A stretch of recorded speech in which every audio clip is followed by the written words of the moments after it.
M Q M Pakistan اور جماعت اسلامی کا کراچی میں حلقہ بندیوں پر تحفظات کا اظہار۔ کنوینر متحد پاکستان ڈاکٹر خالد مقبول صدیقی وفد کے ہمراہ ادارہ نور حق گئے اور 9 جنوری کی احتجاجی ریلی میں شرکت کی دعوت دے دی۔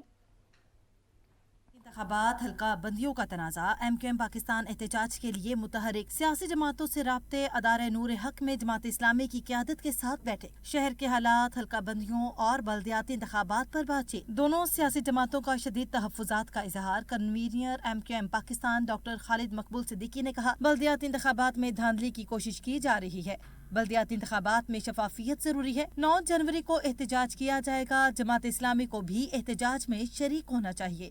تو اس دفعہ جو انتخابات کراچی اور حیدرآباد میں ہونے جا رہے ہیں، ہمارا نقطہ نگاہ نظر یہ ہے کہ اس میں آلریڈی پری پول رگنگ مکمل طور پہ ہو چکی ہے۔ 9 جنوری کو اس حوالے سے ڈیلیمیٹیشن کے حوالے سے ایک احتجاج کرنے جا رہے ہیں، اور ہم سمجھتے ہیں کہ جس طرح ہم متاثر ہیں، جماعت اسلامی بھی، جو کہ 3 دفعہ جن کے پاس کراچی کی بلدیہ رہی، ہمارے پاس بھی رہی ہے۔